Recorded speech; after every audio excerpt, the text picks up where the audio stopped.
보이스피싱 정말 흔하죠. 그런데 왜 당하는 걸까요? 그냥 순진해서? 기술이 너무 발전해서? 오늘은요, 이 문제를 완전히 다른 시각에서 아주 독특한 영적인 관점에서 한번 들여다보려고 합니다. 아마 주변에서 보이스피싱 당했다는 얘기 들어보셨거나 어쩌면 직접 전화를 받아보신 분도 계실 거예요. 그런데 말이죠. 한 영적 스승은 우리가 피해자가 되는 이유가 단순히 순진하거나 기술에 속아서가 아니라고 딱 잘라 말합니다. 그가 내놓는 해답, 정말 놀라운데요. 과연 뭘까요? 이 독특한 관점을 제대로 이해하려면 우리 5가지 단계를 밟아볼 겁니다. 처음에는 아주 개인적인 이야기에서 시작해서요, 점점 사회, 그리고 우주 전체로 시야를 넓혀가는 그런 거대한 그림을 한번 같이 따라가 보시죠. 자, 첫 번째입니다. 보이스피싱. 이게 개인의 불행을 넘어서 사회적으로 엄청난 고통을 주는 문제라는 건 다들 아시잖아요. 그런데 이 철학은 바로 그 지점에서 시작해요. 이게 과연 우연히 운 나쁘게 일어나는 일일까? 하고 근본적인 질문을 던지는 거죠. 이 관점의 가장 핵심적인 전제가 바로 이겁니다. 세상에 잘못된 일, 억울한 일은 없다는 거예요. 심지어 보이스피싱처럼 끔찍하게 고통스러운 경험조차도 사실은 우리에게 뭔가 더 깊은 의미를 깨달으라고 보내는 신호라는 거죠. 자, 그럼 우연이 아니라면요? 도대체 누가, 왜 이런 사기의 표적이 되는 걸까요? 이 가르침은 정말 놀랍게도 어떤 특정 성격 유형이 있다고 딱 짚어서 이야기합니다. 네, 불평불만을 많이 하고 남 탓을 많이 하는 사람들, 정말 직설적이죠? 이 주장의 핵심은 범죄의 원인을 외부에서 찾는 게 아니라 바로 피해자 자신의 내면에서 찾고 있다는 거예요. 계속 불평하고 남을 탓하는 그 부정적인 에너지가 결국 자기 자신을 공격받기 쉬운 상태로 만든다는 겁니다. 여기서 우리는 딱 2가지 갈림길을 보게 됩니다. 한쪽은 계속해서 남 탓을 하면서 더 큰 문제의 소용돌이로 빠져드는 길이고요.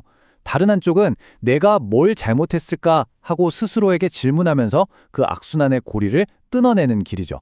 결국 선택은 우리 몫이라는 이야기입니다.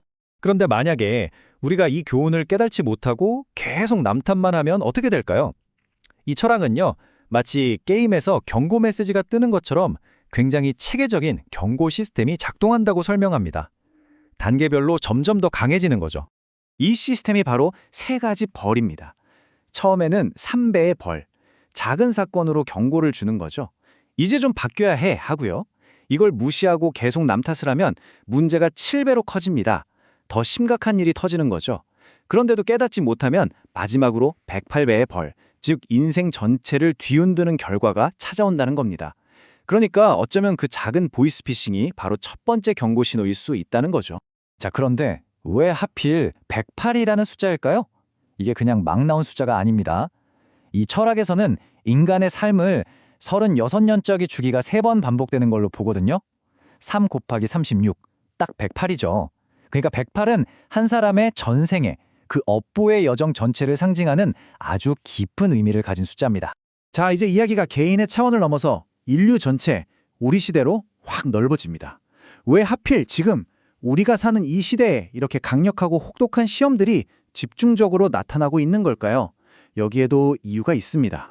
이 관점에 따르면 인류는 과거에 수많은 생을 반복하는, 즉 윤회를 하면서 필요한 모든 지식과 경험을 이미 다 쌓았다고 합니다. 그리고 2013년이 바로 그 전환점이었고요.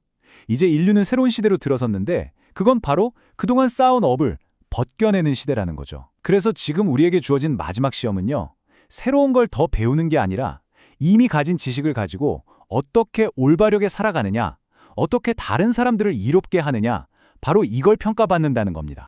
이 말은 곧 이번 생은 망했으니 다음 생에 잘하면 되지, 이런 변명이 더는 통하지 않는다는 뜻이기도 합니다. 바로 지금 이번 생의 선택과 행동이 그야말로 최종적이라는 거죠. 정말 엄청난 무게감과 긴박감을 주는 메시지입니다. 그리고 이 거대한 이야기는 마지막에 와서 아주 특정한 한 국가, 바로 대한민국에 초점을 맞춥니다. 왜냐하면 대한민국이 전 세계의 문제를 보여주는 일종의 축소판이자 바로미터 같은 특별한 역할을 맡고 있다는 그런 주장 때문입니다. 여기서 일당백이라는 아주 중요한 개념이 나옵니다. 글자 그대로 해석하면 한 명이 100명을 감당한다는 뜻인데 이게 바로 대한민국의 역할과 직결된다는 겁니다. 이 일당백의 원리는 이렇습니다. 만약 한국 사람 한 명이 고통을 겪는다면 그건 전 세계적으로 100명이 고통받고 있다는 신호라는 거예요. 반대로 한국 사람 10명이 행복하면 전 세계 1000명의 삶이 나아졌다는 의미고요. 그러니까 한국 사회의 고통, 특히 이 보이스피싱 같은 문제가 심각하다는 건 곧 전 세계적인 불균형과 고통이 그만큼 크다는 걸 보여주는 강력한 경고등이라는 거죠. 그럼 해결책은 뭘까요? 단순히 사기꾼 몇 명 잡아서 처벌하는 거. 이건 그냥 증상만 치료하는 땜질 처방에 불과하다는 겁니다.